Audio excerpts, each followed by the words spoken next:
오늘은 도망할 수 있을 때 도망하라 라는 제목의 말씀을 나누겠습니다. 여러분, 지혜로운 사람과 미련한 사람을 어떻게 구분하십니까?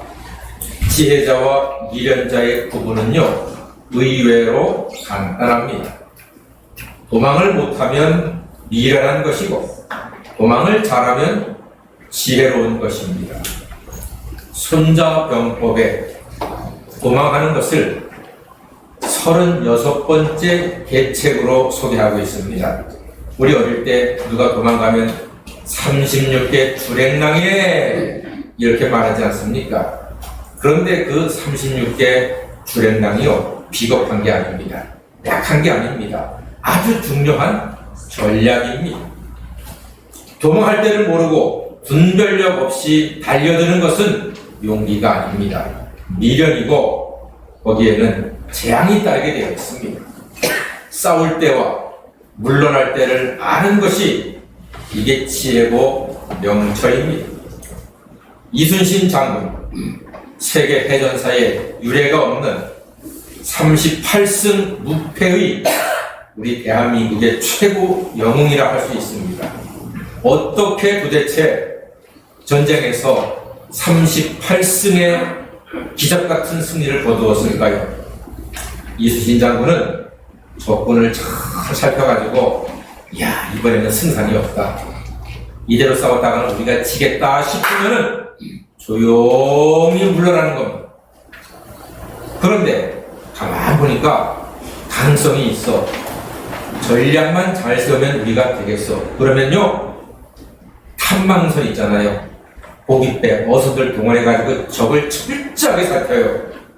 전투함보다 탐망선이 몇 배가 더 많았습니다. 철저하게 살펴가지고 계획을 잘 짜서 싸움에 임해가지고 38번이나 승리함으로써 조선의 바다를 지키고 오늘날 우리가 이렇게 번성하는데 기초를 놓는 위대한 장군이 되었던 것입니다. 여러분, 물러날 때를 알아서 도망하는 것, 이것은요, 비겁함이 아닙니다. 지혜고 명철인 것입니다. 오늘 성경 말씀에서 소돔과 고모라가 하나님의 심판을 받게 되었습니다. 그런데 하나님이 롯의 가정에 자비를 베푸십니다. 천사가 롯과 롯의 처와 두 딸, 네 사람에게 재촉해서 밖으로 나가라! 빨리 이 심판받을 도성에서 도망가라! 그래서 심판을 면하라고 말씀하고 계십니다. 그 말씀이 오늘 중요한 게 17절이거든요.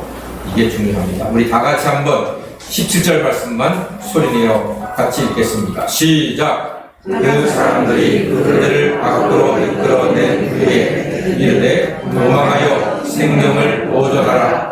보라 들에 머물지 말고 산으로 도망하여 멸망함을 면하라. 아멘. 여기에서 오늘 중요한 세 가지 포인트를 우리가 찾을 수가 있습니다. 첫 번째 포인트, 다 같이 도망할 수 있을 때 도망하라. 네. 어디에서 도망해야 될까요? 죄악에서 도망해야 합니다. 타락한 곳에서 도망해야 합니다. 사망이 있는 곳에서 도망해야 합니다. 도망은 죄악의 자리에서 나오는 것입니다. 욥기 28장 28절에 악을 떠남이 명철이라 했습니다. 그러니까 악한 것을 떠나지 못하는 것은 명철함이 없는 거예요. 즉 분별력이 없어서 스스로를 괴롭게 만들고 스스로를 아프게 만들고 스스로를 패배자의 삶으로 만드는 것이란 말입니다. 도망할 때를 알아서 도망해야 된다니까요. 엘리야 선지자, 엘리야 하면 우리는 갈멜산 대첩을 기억합니다. 갈멜산에서 바알 아세라 선지자 850명과 하나님의 선지자 엘리야가 각각 제단을 쌓고 송아지를 각을 떠서 올려놓고 기도하는 겁니다. 기도해서 하늘에서 불을 내리는 신이 참신이다 하는 세계적인 대결을 벌였습니다. 먼저 바알 아세라 선지자 850명이요 하루 종일 춤을 추면서 기도합니다. 바알신이여 아세라신이여 이 송아지를 태워주시옵소서, 불을 내려주시옵소서. 하루 종일 기도했습니다. 나중에는요 옷을 찢습니다. 몸에다가 긁어서 피를 냅니다. 별짓을 다 해도 불이 내려요 안 내려요? 내릴 턱이 없지. 살아있는 신이 아닌데 어떻게 불을 내립니까? 그들은 꼼짝 못하고 지쳐버렸습니다. 이때 마지막으로 하나님의 선지자 엘리야가 나서서 선포합니다. 하나님 아버지, 불을 내려서 오늘날 저 많은 사람들이 하나님이 여호와인 것을 알게 하여 주시옵소서. 선포할 때 하늘에서 불이 내려 순식간에 그 송아지를 태우고 흙까지도 태웠다고 했습니다. 그리고 약속대로 850명의 이방의 선지자들은 그 시냇가로 끌려내려가서 참수를 당했습니다. 참패한 것이죠. 그런데 여기서 끝나는 게 아니었잖아요. 바알 아세라 선지자가 이기기를 기도하고 있던 아방의 와이프 황후 이세벨이 열이 확 오르는 거예요. 아니, 저 엘리야가 어떤 놈이야? 저 엘리야 잡아와. 엘리야를 죽여라. 엘리야를 당장에 처형해라. 군사들을 보냅니다. 그 이야기를 듣고 엘리야가 36개 주랭랑 꽁지야 빠져가면서 광야로 도망쳐버렸습니다. 하나님의 종이 도망쳤습니다. 만약에 엘리야가 자존심이 있다고, 아니 어떤 여자가 감히 하나님의 종을, 기도해서 불을 내린 하나님의 종을 잡아 죽인다고 이야기를 해? 도대체 어떤 종? 이래가지고서 자존심을 키운다고 자리에 남아있었으면요 100% 붙잡혀서 목숨을 잃었을 것입니다. 그러면은 엘리사도 없고 예후도 없고 하나님의 많은 일들이 도중에서 막혔을 것입니다. 그러나 엘리야가 지혜로운 사람이거든요. 명철이 있는 사람이거든요. 아, 내가 비록 조금 전에 하늘에서 불을 내게 한 위대한 종이었지만 지금은 도망갈 때다 하고 빨리 도망갔기 때문에 장차 그가 하나님의 위대한 일을 풍성하게 이루는 위대한 종으로서 쓰임받을 수가 있었던 것입니다. 엘리야가 도망해서 살았기 때문에 하나님의 아름다운 일들이 많은 열매를 맺었던 것입니다. 다윗 왕도 마찬가지입니다. 사울 왕이 다윗을 죽이려고 할 때 맞서지 않았습니다. 내가 골리앗을 죽였는데, 내가 블레셋을 처단했는데, 내가 당신의 사위가 아닙니까? 내가 백성들이 얼마나 존경을 받습니까? 사울은 천천히요, 다윗은 만만이라고 하는 나 다윗 아닙니까?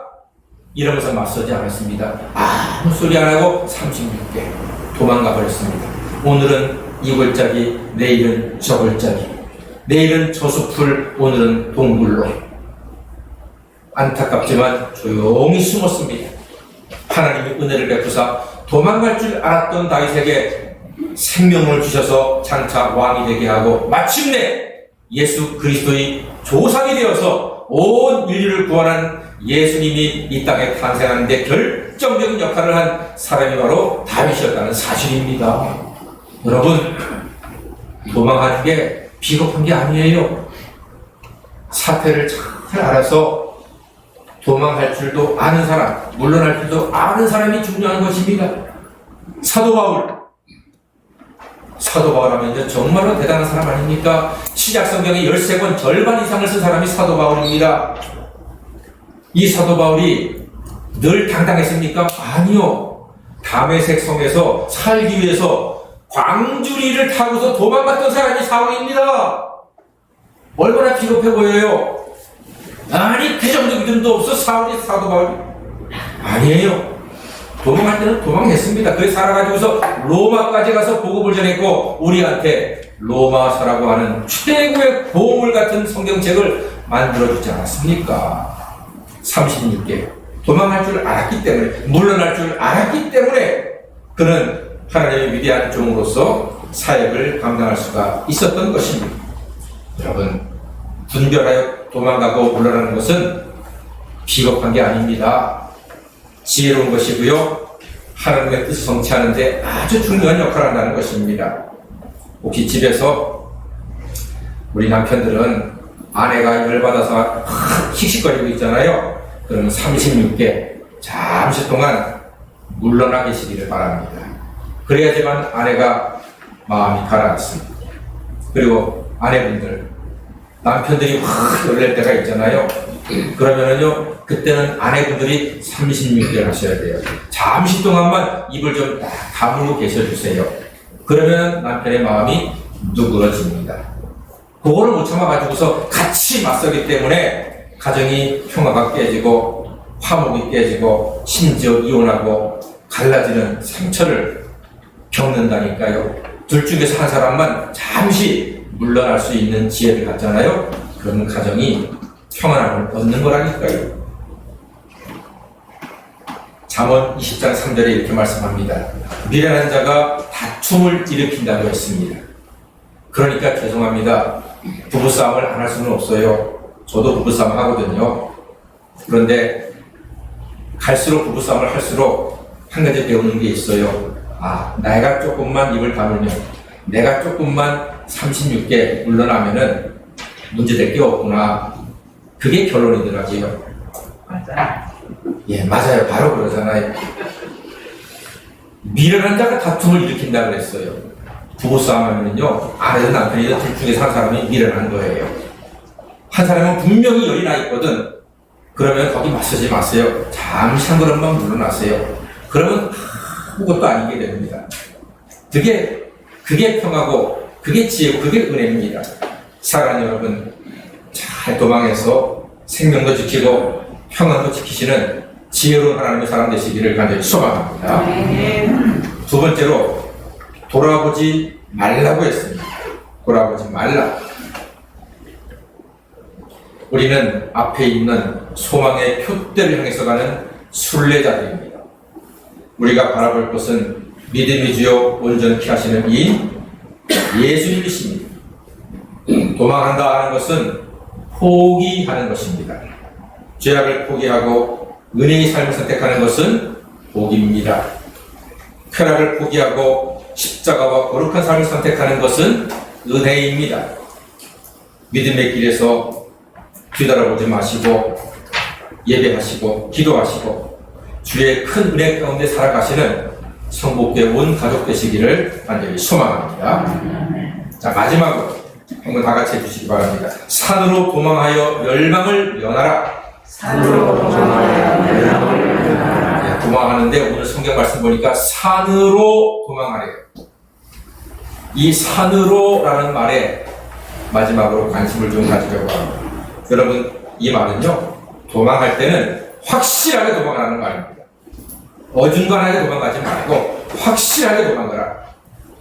확실하게 산으로 도망가라는 뜻입니다. 기억하십니까? 2011년 3월 동일본 대지진 때 쓰나미가 일본을 덮쳤습니다. 그때 일본은 자랑했었거든요. 우리가 만든 방파제는 세상 어떤 파도가, 어떤 쓰나미가 몰려와도 끄떡없이 견고하게 그 쓰나미를 막아서 우리의 집과 우리의 영토와 생명을 지켜줄 것입니다 라고 자랑했던 것이 일본이었습니다. 그런데 11년 전 동일본 대지진 때 몰려왔던 쓰나미는요, 일본의 자랑이었던 그 방파제를 마치 문지방 넘듯이 훌쩍 넘어가지고 일본을 집어삼키는데 무시무시했습니다. 사람들은 도망가기 바빴죠. 근데 여러분, 확실하게 도망갔던 사람들, 산 꼭대기로 가고 높은 건물 옥상으로 올라갔던 사람들만 다 살았습니다. 그런데 그때 죽은 사람들이 2만 명이 넘거든요. 어마어마한 숫자입니다. 에이, 우리 집 옥상으로 올라가지 하면서 2층, 3층 옥상으로 간 사람들, 여기 있는 능안공원 같은 조그만 동네 동산 위로 올라가지 뭐 하며 산책하듯이 올라갔던 사람들, 에이, 차 속에 있으면 되지 뭐, 차에 있던 사람들 다 반 이상은 시신도 못 찾았습니다. 무참하게 생명을 잃었습니다. 확실하게 도망간 사람들, 산으로 도망간 사람들, 이 사람들만 살았습니다. 여러분, 확실하게 하셔야 합니다. 우리는 성도로서 해야 할 것이 있거든요. 확실하게 하십시오. 무엇을 확실하게 하는 거 하니? 기왕에 예수 믿는 거 확실하게 믿으시는 하나님의 사람이 되시기를 바랍니다. 예수가 하나님의 아들이시고 그 예수는 나를 위하여 십자가에서 죽으시고 사흘 만에 부활하사 믿는 사람들의 죄를 다 씻어주시고 당신의 부활로 우리에게 영생을 주셨음을 의심하지 말고 확실히 믿는 하나님의 자녀가 되시기를 바랍니다. 이 확실한 믿음 가운데 구원의 반석이 우리가 든든히 섬으로써 흔들리지 않고 온전한 삶의 열매를 거두게 된다는 말입니다. 의심의 자리에서 도망함으로써 믿음의 자리로 들어오시기를 바랍니다. 신앙생활하면서 예수가 나와 무슨 상관이 있어? 예수의 부활이 나와 무슨 상관이 있어? 의심하셨던 분들 그렇지 않습니다. 예수가 죽으신 것은 나를 위하여 대신 십자가에 죽으신 것입니다. 내가 죽어야 할 죽음을 예수께서 대신 죽으셨습니다. 하나님 분명히 말씀하셨습니다. 독생자 예수를 믿는 자에게는 멸망치 않고 영생을 주신다고 약속하셨으니 확실히 산으로 피하듯이 확실한 믿음으로 예수 그리스도 안에 거함으로써 예수와 함께 부활 생명을 영원토록 누리시는 하나님의 자녀가 되시기를 바랍니다.